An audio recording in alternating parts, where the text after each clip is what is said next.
Next हमारा topic है labour वेराइंसेस। Labour वेराइंसेस हम स्टैंडर्ड कॉस्टिंग के अंदर पढ़ रहे हैं। पहला आता है labour cost variance. Labour cost variances का मतलब है स्टैंडर्ड माइनस एक्चुअल, जितना हमने सोचा था कॉस्ट माइनस एक्चुअल जितनी हो गई। फिर से एक एग्जांपल लेते हैं, तो इस बार एग्जांपल मैं थोड़ा टेक्निकल लूंगा। ये ऊपर वाला एग्जांपल है दोस्तों। इसमें क्या है, स्टैंडर्ड हमने सोचा था कि 12,000 यूनिट्स बनाने के लिए हमें चाहिए होंगे 60,000 घंटे, और उसमें 1 घंटे की रेट होगी 4, तो हमारी टोटल कॉस्ट हो जाएगी इतनी। हमने ये सोचा था, लेकिन एक्चुअल में हमारे एक्चुअल में बने 9450 प्रोडक्ट्स, मतलब इतने यूनिट्स बने, आउटपुट इतना निकला, आर्ट्स हमारे थे इतने और रेट हमारी इतनी लगी। तो पहले तो हम स्टैंडर्ड एट एक्चुअल निकालेंगे, जैसे कि हमने मटेरियल में किया था। तो अगर मैं इसको 60,000 को डिवाइडेड बाय 12,000 कर दूं तो 1 यूनिट के लिए आर्ट्स निकल आएंगे। उसको मल्टीप्लाई कर दूंगा 9450 से, तो कितने आर्ट्स आ गए, 47,250, और रेट हमारा 4 ही आ जाएगा। और इसको मैं मल्टीप्लाई करूंगा तो कैलसी पे ये आएगा 1,89,000। ठीक है, तो हमारा ये हो गया हमारा standard hours for actual production. मतलब ये स्टैंडर्ड हमने सोच के चले थे, लेकिन एक्चुअल प्रोडक्शन कुछ और थी, लेकिन एक्चुअल प्रोडक्शन तो हमने ये करी है। तो ये दोनों तो कंपेरेबल ही नहीं है, इसलिए हमने standard hours for actual production निकाले। उसमें रेट, हमारी स्टैंडर्ड रेट जो हमने सोची थी वो मल्टीप्लाई करी, और जितनी आनी चाहिए थी, लेकिन असलियत में आई कितनी, 1,91,000। तो ये तो एडवर्स हो गया। तो हम यहां पर इसका यूज कभी नहीं करते जहां पर कंपेरेबल चीजें नहीं होती। यहां कंपेरेबल हमने बनाया, अब हम इसका यूज करेंगे। देखिए, मैं एग्जांपल के साथ बताता हूं आपको।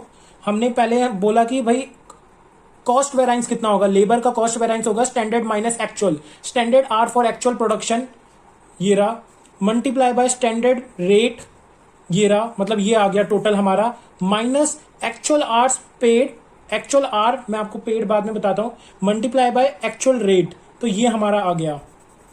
ये हमारा आ गया, तो दिस माइनस दिस हमारा कॉस्ट का वेराइंस निकल आएगा। इसके बाद हम आगे जाते हैं, इसके बाद हम आगे चलते हैं। लेकिन उससे पहले मैं आपको एक टॉपिक बताना चाहूंगा, एक्चुअल आर पेड क्या होता है और एक्चुअल आर वर्क क्या होता है। एक्चुअल आर पेड का मतलब जितने घंटे के लिए हम उसे पे कर रहे हैं, एक्चुअल आर वर्क का मतलब है जितने घंटे वो काम कर रहा है।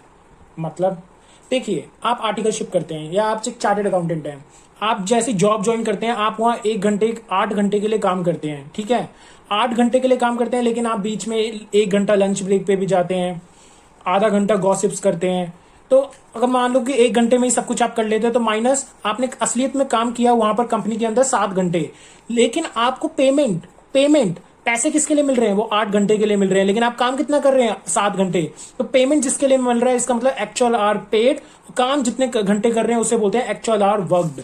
तो यहां पर दोस्तों याद रखना है, जो हमारा फॉर्मूला है स्टैंडर्ड माइनस एक्चुअल का, तो standard hour for actual production into standard rate हमने ये निकाल लिया, multiply minus actual hours into actual rate. तो एक्चुअल आवर्स हमेशा हम पेड वाले देखेंगे, कितने हमें पे हुए हैं, मतलब जितने घंटे के लिए हमने काम किया है वो नहीं, एक्चुअल आवर पे देखेंगे। अगर ये क्वेश्चन में गिवन हो तभी पे और हमें आवर्स में वर्कड में ध्यान देना है। और जब ये पेड और वर्क दे रखा हो तो इसका मतलब आइडल टाइम भी निकलेगा। आइडल टाइम में लास्ट में समझाऊंगा, पहले हम समझते हैं आगे। इसके 3 पार्ट्स होते हैं, efficiency variance, labour efficiency variance, rate variance. अब मैंने पकड़ा कि भाई मेरे जो इसमें स्टैंडर्ड में और एक्चुअल में डिफरेंस आया वो किसकी वजह से आया, तो मैंने अपने लेबर मैनेजर को पकड़ा। लेबर मैनेजर ने कहा जो डिफरेंस आया है वो आया है एफिशिएंसी की वजह से। मैंने कहा अच्छा तू रिस्पॉन्सिबल है एफिशिएंसी के लिए। तो वो कहता है मैं क्या करूं, मैंने सोचा था स्टैंडर्ड आवर्स लगेंगे इतने, लेकिन लग गए इतने, आवर्स जितने लगने थे एक्चुअल में जितने लग गए, माइनस कितने से मल्टीप्लाई करूंगा, स्टैंडर्ड रेट से। तो मैंने कहा एक्चुअल रेट से क्यों नहीं, वो कह रहा है स्टैंडर्ड रेट से करो सर, क्योंकि मेरे को तो लगा था कि इतने घंटे लगेंगे, लेकिन लग गए इतने, लेकिन मैंने तो स्टैंडर्ड रेट के हिसाब से मान के चला था ना। मैंने कहा अच्छा, तो मैं स्टैंडर्ड रेट के हिसाब से करूंगा। लेकिन जहां पर मैं आया लेबर रेट वेराइंस के साथ आया, मैंने अपने एचआर मैनेजर को पकड़ा। मैंने कहा रेट में कैसे डिफरेंस आ गया, तो उसने सोचा कि स्टैंडर्ड रेट, मैंने सोचा था 4 रुपए में काम हो जाएगा, लेकिन 3.98 में काम हो गया। मैंने कहा वाह भाई वाह, तूने तो कम में काम कर दिया। तो इसे बोलते हैं फेवरेबल सिचुएशन।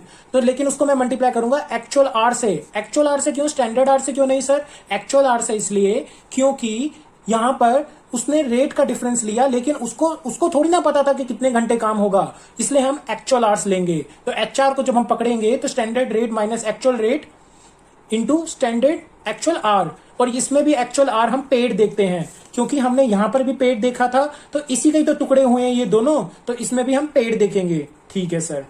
आगे चलते हैं। जब हम एफिशिएंसी के टुकड़े करते हैं तो दो टुकड़े होते हैं, एक होता है लेबर सब एफिशिएंसी वेराइंस, एक होता है लेबर मिक्स वेराइंस। अच्छा, तो अब ये क्वेश्चन आता है कि अरे ये सब एफिशिएंसी और मिक्स आता कब है? जब हम तरह तरह की बातें करते हैं कि लेबर जो हमारा स्किल्ड है, अनस्किल्ड है, सेमी स्किल्ड है, जब डिफरेंट डिफरेंट लेबर आता है तब हमारा ये पोर्शन ऑफ क्वेश्चन आता है। तो इसमें जैसे हम एक एग्जाम्पल देखेंगे, मैंने यहां पर बनाया, ये स्टैंडर्ड मिक्स आर्स हो जाएंगे। तो मैंने यहां पर स्टैंडर्ड बनाया, एक्चुअल बनाया, तो क्या यहां पर पहली बात हम चेक करेंगे क्या मिक्स आएगा? तो मिक्स के लिए हम देखेंगे कि इसका रेशियो और इसका रेशियो सेम नहीं है, इसका मतलब मिक्स आएगा।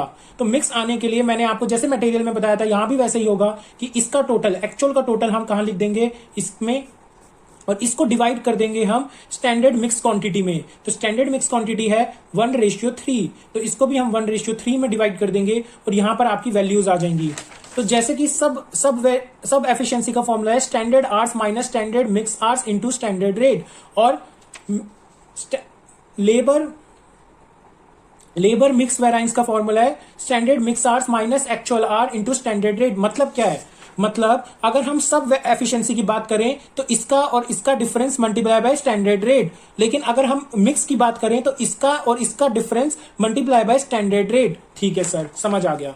एक चीज मैं यहां पर आपको बताना भूल गया था, जब हम यहां पर हम बात करते हैं एक्चुअल आर पेड की, ठीक है, रेट में हम बात करते हैं एक्चुअल आर पेड की, ठीक है, लेकिन जब हम एफिशिएंसी की बात करते हैं तो वहां पर हम बात करते हैं एक्चुअल आर वर्कड की। क्यों सर वर्कड की क्यों? देखो सर, एक्चुअल आर वर्कड इसलिए जब हम एफिशिएंसी की बात करते हैं तो एफिशिएंसी का क्या मतलब है? आपने काम तो किया था 7 घंटे, तो आपकी एफिशिएंसी डिनोट करता है आपको कितने घंटे आपने काम किया, इसलिए यहां पर हम एक्चुअल आर वर्कड लेकर आते हैं। यहां एक्चुअल आर पेड रेट में, और सब एफिशिएंसी में हम यहां पर लेकर आते हैं, यहां पर तो एक्चुअल आर की बात ही नहीं करी गई, मिक्स में हम लेकर आते हैं एक्चुअल आर वर्कड। जब हम एफिशिएंसी के दो टुकड़े कर रहे हैं तो ऑब्वियसली मिक्स में तो वर्कड ही आएगा। ठीक है सर आइडल टाइम भी बता दो। हाँ, आइडल टाइम किस केस में आता है? मैंने आपको बताया actual hour paid minus actual hour worked. तो हमारे एग्जांपल में क्या था? हमने बोला था एक्चुअल आर पेड 8 घंटे माइनस 7 घंटे, तो 1 घंटा इंटू जितना भी स्टैंडर्ड रेट आपने सोचा था कि इतना हम पे करेंगे, तो उस स्टैंडर्ड रेट से आप मल्टीप्लाई कर दीजिए तो आपका आइडल टाइम आ जाएगा। तो ये इसके साथ हमारा लेबर वेराइंस खत्म हो चुका है। आई होप आपको समझ आ गया होगा। तो ये सीए फाइनल, सीए आईपीसीसी और सीए इंटर के लिए सही था। आई होप आपको ये समझ आ गया होगा। इससे अगला हम नेक्स्ट करेंगे स्टैंडर्ड कॉस्टिंग का, तो इसके लिए आप questions, number of questions attempt कर सकते हैं, और यही था जो कॉन्सेप्ट था लेबर वेराइंसेस का।